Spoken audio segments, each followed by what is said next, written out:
नमस्कार, कृषि जागरण में आप सभी का स्वागत है। मैं हूं आपके साथ रूबी चक्रवर्ती। बढ़ेंगे हेडलाइंस की ओर। किसान पेंशन योजना के लिए 7,248 करोड़ रुपए का ऐलान। आईसीआर ने आज से 4 दिवसीय राष्ट्रीय बागवानी मेले की शुरुआत की। 25 फरवरी तक चलेगा कार्यक्रम। कृषि जागरण में केजे चौपाल कार्यक्रम का आयोजन। एसकेयूएसटी के vice chancellor doctor Nazir Ahmad रहे मौजूद। ओडिशा में 2 दिवसीय उत्कल कृषि मेले का अंतिम दिन आज। तमिलनाडु कृषि विश्वविद्यालय ने कृषि भूमि पर खेती के लिए विकसित किए लाल चंदन। मध्य प्रदेश जल संसाधन विभाग सिंचाई क्षेत्र में सर्वश्रेष्ठ प्रदर्शन करने वाला राज्य बना, मिला अवार्ड। धान की खरीद 700 के पार, किसानों को किया गया 1 करोड़ रुपए का एमएसपी भुगतान। भारत और सिंगापुर के बीच डिजिटल पेमेंट हुआ आसान। पीएम मोदी ने लॉन्च की cross border connectivity service. Jharkhand में बर्ड फ्लू का कहर, चिकन और बतख की बिक्री पर रोक। आईसीआर ने विकसित की गेहूं की नई किस्म HD 3385, गर्मियों में मिलेगा बम्पर उत्पादन। 95 रुपए लीटर हुआ सोयाबीन तेल। सरसों और मूंगफली के भाव में भी गिरावट। चीन में छाया मिलेट का जादू, अब चीनी नागरिक उठाएंगे भारतीय व्यंजनों का लुत्फ। आईएमडी ने गर्मी को लेकर किसानों को दी चेतावनी, कहा करते रहे सिंचाई वरना बर्बाद होगी फसल। सेंसेक्स 60,000 के नीचे फिसला, निफ्टी 17,600 के आसपास। अचानक बदला मौसम, दिल्ली में घने कोहरे से लोगों का हुआ बुरा हाल।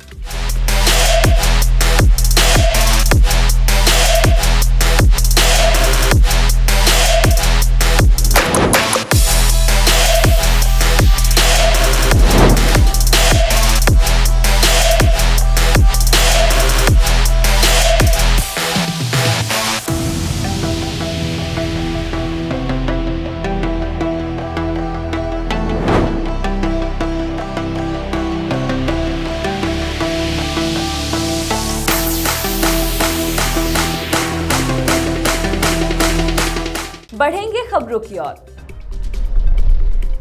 यूपी के वित्त वर्ष 2023 और 24 के लिए आज बजट पेश किया गया है। योगी सरकार ने वित्त मंत्री सुरेश खन्ना ने बुधवार को सदन में इस बजट को सामने रखा। इस दौरान बजट में सामाजिक सुरक्षा को खास जगह दी गई है। योगी सरकार ने बजट में वृद्धावस्था किसान पेंशन योजना के लिए 7,248 करोड़ रुपए की राशि प्रस्तावित की है। दिव्यांग पेंशन योजना के अंतर्गत भरण पोषण के लिए 1120 करोड़ रुपए की व्यवस्था प्रस्तावित है। वही पेंशन योजना के साथ 42 करोड़ रुपए की व्यवस्था प्रस्तावित है। सीएम सामूहिक विवाह योजना के तहत इस वर्ष 35,950 जोड़ों का विवाह संपन्न हुआ है। वही प्रधानमंत्री स्वनिधि योजना के अंतर्गत देश में सबसे अधिक 10.33 लाख से ज्यादा पथ विक्रेताओं के लिए 1119 करोड़ और 49 लाख का बजट तय किया गया है।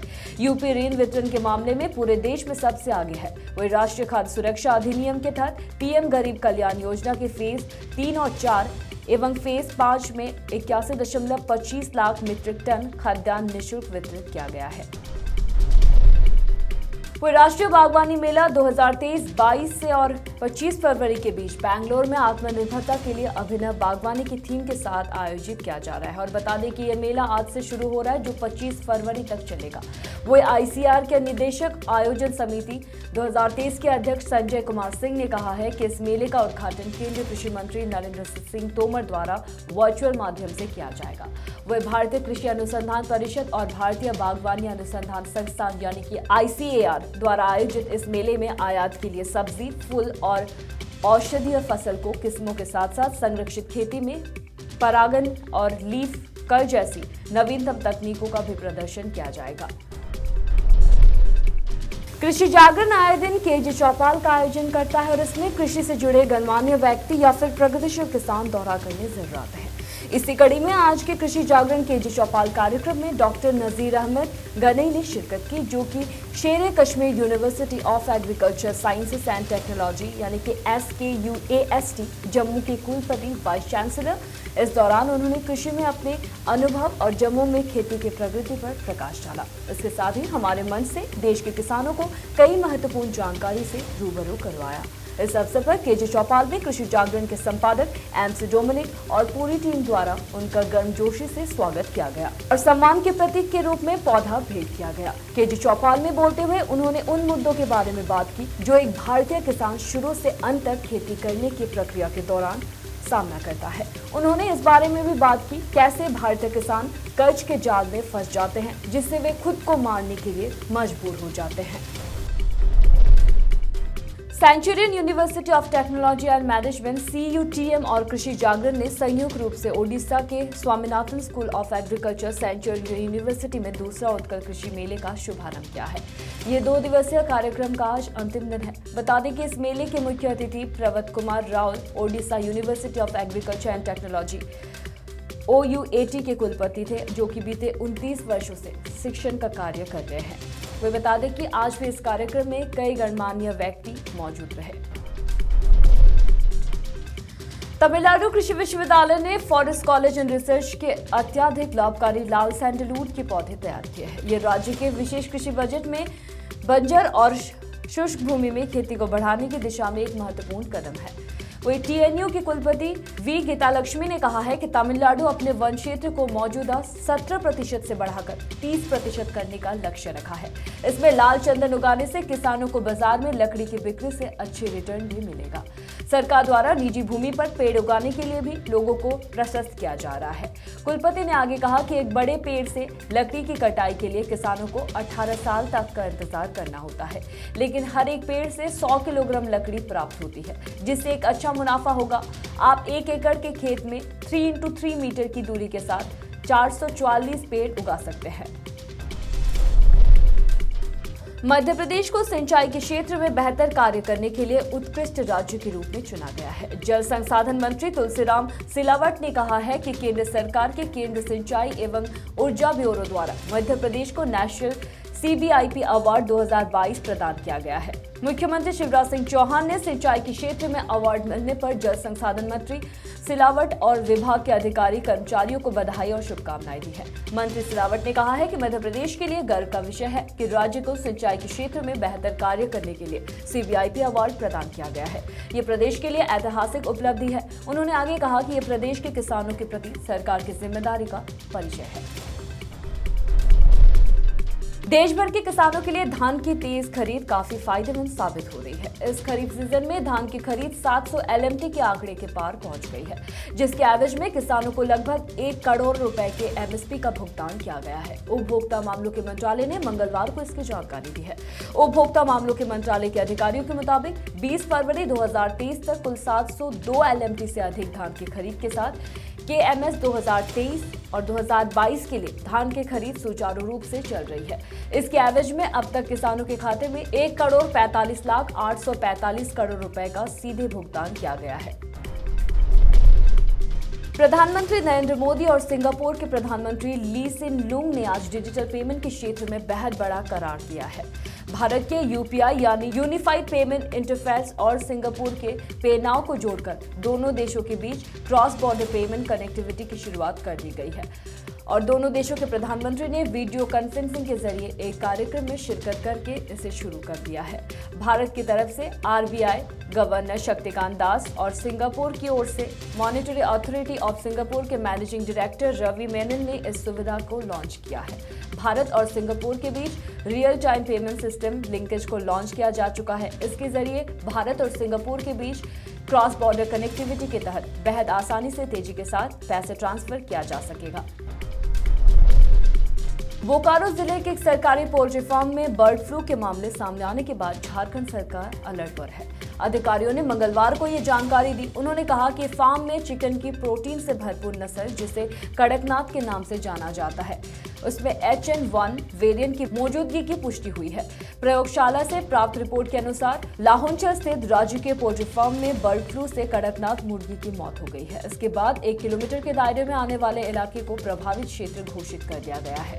वहीं 10 किलोमीटर के दायरे के इलाके को निगरानी क्षेत्र घोषित किया गया है। वही बोकारो जिला प्रशासन द्वारा जारी एक आधिकारिक बयान में कहा गया है कि प्रभावित और निगरानी क्षेत्र घोषित क्षेत्र में चिकन, बतख आदि की बिक्री पर रोक लगा दिया गया है। अतिरिक्त मुख्य सचिव स्वास्थ्य अरुण कुमार सिंह ने बताया कि बर्ड फ्लू के मामले सामने आने के बाद राज्य अलर्ट पर है। बोकारो के उपायुक्त कुलदीप चौधरी के मुताबिक जिले के सीमांतवर्ती इलाकों पर नजर रखने और बड़े पोल्ट्री फार्मों के मुर्गियों, बतखों के सैंपल लेने के लिए एक मेडिकल टीम का गठन किया गया है। साथ ही मेडिकल टीम को संक्रमित जोन में रहने वाले लोगों के सैंपल लेने को कहा गया है। वही बर्ड फ्लू से संक्रमित किसी की इलाज के लिए सदर अस्पताल में अलग से वार्ड बनाया गया है। कृषि वैज्ञानिक किसानों को काम आसान बनाने के लिए हर एक प्रयास कर रहे हैं। इस बार भी वैज्ञानिकों ने मौसम को ध्यान में रखते हुए गेहूं की एक नई किस्म विकसित की है जो अधिक तापमान में भी अच्छा उत्पादन देगी। जी हां, हम बात कर रहे हैं गेहूं की नई किस्म HD 3385 की, जिसे ICAR के वैज्ञानिकों ने विकसित किया है। ICAR के वैज्ञानिकों ने इस बार गेहूं की एक किस्म विकसित की है जो अधिक गर्मी में भी आशाजनक उत्पादक देगी। इस किस्म का नाम है HD 3385। वो HD 3410 किस्म के समान है जो कि बीते वर्ष 7.5 टन प्रति हेक्टेयर दर्ज की गई थी और नई किस्म के पौधे की ऊंचाई 95 सेमी है तथा इसके काफी मजबूत है। देश की मंडियों में सरसों की फसल की आवक बढ़ने के बीच सस्ते आयाती तेलों की वजह से बिक्री कमजोर है। इससे दिल्ली तेल तिलहन बाजार में मंगलवार को सरसों तेल तिलहन सहित बाकी तेल तिलहनों के भाव में भी गिरावट के साथ बंद हुए हैं। बाजार के जानकार सूत्रों ने कहा है कि मलेशिया एक्सचेंज में 0.6% की गिरावट रही, जबकि शिकागो एक्सचेंज 0.5% नीचे चल रहा है। वही विदेशों में गिरावट के रुख तथा सस्ते आयाती तेलों की भरमार के बीच सरसों की बिक्री कमजोर है। मंडियों में आज सरसों की लगभग 8 लाख बोरी की आवक हुई, मगर इसके लेवल कम है। अब चीन के लोग भारतीय व्यंजनों का लुत्फ उठा पाएंगे। खास बात यह है कि इन व्यंजनों का स्वाद लेने के लिए उन्हें भारत नहीं आना पड़ेगा, बल्कि वे अपने देश में ही बाजरा से बने ढोकला, गोटी, पकौड़ी, रागी ऑमलेट, चिकन भुना, सरगम और बार्ली मटन पुलाव का आनंद उठा पाएंगे। दरअसल मोटे अनाज ने चीन स्थित भारतीय रेस्टोरों में शानदार वापसी की है। वो इस देश में भारत का राजनयिक मिशन अंतर्राष्ट्रीय मोटा अनाज वर्ष 2023 मना रहा है। आने वाले दिनों में तापमान में और इजाफा होने वाला है। इससे रबी फसलों की पैदावार प्रभावित हो सकती है। भारत मौसम विभाग ने ये कहा है वह अगले 5 दिनों तक सामान्य से ज्यादा तापमान रह सकता है। ऐसे में गर्मी से लोगों की परेशानी बढ़ जाएगी। साथ ही मौसम विभाग ने मौसम में बदलाव को देखते हुए किसानों के लिए एडवाइजरी भी जारी की है। विभाग ने किसानों से कहा है कि गर्मी का असर गेहूं की फसल पर पड़ सकता है। ऐसे में किसानों को फसल की सिंचाई करने की सलाह दी गई है। मौसम विभाग ने चेतावनी जारी करते हुए कहा है कि पंजाब, हरियाणा, राजस्थान, गुजरात सहित उत्तर भारत के कई राज्यों में तापमान में बढ़ोतरी होगी। इससे गेहूं के फसल पर प्रतिकूल प्रभाव पड़ सकता है। ऐसे में किसान भाई समय समय पर अपनी फसल की सिंचाई करते रहे ताकि खेतों में नमी बनी रहे। दरअसल समय से पहले तापमान में बढ़ोतरी होने पर गेहूं के दाने सिकुड़ जाते हैं। इससे दाने की पौष्टि कम हो जाती है। वही ऐसे में प्रोडक्शन भी प्रभावित होता है। वही भारतीय शेयर बाजार ने पिछले सत्र की गिरावट से उबरते हुए शुरुआती दौर में ही बढ़त बना ली है और सेंसेक्स एक बार फिर 61,000 की ओर बढ़ता दिख रहा है। ग्लोबल मार्केट में आई तेजी का असर आज घरेलू निवेशकों के सेंटीमेंट पर भी दिखा और बाजार खुलते ही उन्होंने खरीदारी पर जोर दिया। निफ्टी एक बार फिर 18,000 के बेहद करीब पहुंच गया है और इस सप्ताह यह आंकड़ा पार कर सकता है। सेंसेक्स आज सुबह 48 अंक चढ़कर 60,770 पर खुला और कारोबार शुरू किया, जबकि निफ्टी 61 अंकों की तेजी के साथ 17,906 पर खुला और कारोबार शुरू किया। दिल्ली, हरियाणा और राजस्थान के कुछ इलाकों में आज से अचानक मौसम में परिवर्तन हो गया है। ऐसे में अनुमान लगाया जा रहा है कि राष्ट्रीय राजधानी में सर्दी की एंट्री एक बार फिर से हो सकती है। देश भर के कई राज्यों में मौसम आज अचानक से बदल गया है। दिल्ली और इसके आसपास सटे इलाकों में सुबह के समय घना कोहरा छाया हुआ है, लेकिन ये भी जानकारी मिल रही है कि उत्तर भारत के कई राज्यों में गर्मी परेशान करने लगी है। दिल्ली में कल तक तो लोगों को गर्मी का एहसास हो रहा था, वही आज सुबह से ही कई इलाकों में घने कोहरे के साथ ओस भी पड़ रही है। ऐसे में लोगों का ये कहना है कि ठंड एक बार फिर से वापस आना शुरू हो गई है। लेकिन वही मौसम विभाग का कहना है कि दिल्ली में दिन के समय कुछ इलाकों में हल्के बादल छाए रहेंगे और साथ ही कुछ इलाकों में तेज धूप निकलने की संभावना जताई गई। बता दें कि आज दिल्ली में न्यूनतम तापमान 15 डिग्री सेल्सियस और अधिकतम तापमान 32 डिग्री सेल्सियस तक दर्ज किया गया है। बता दें कि हरियाणा, दिल्ली और पश्चिमी राजस्थान में अलग अलग जगहों पर आज सुबह से घना कोहरा देखा गया। वहीं मौसम विभाग की ताजा अपडेट के मुताबिक अरुणाचल प्रदेश में हल्की से मध्य बारिश और उप हिमालय पश्चिम में हल्की से मध्य बारिश होने की संभावना है।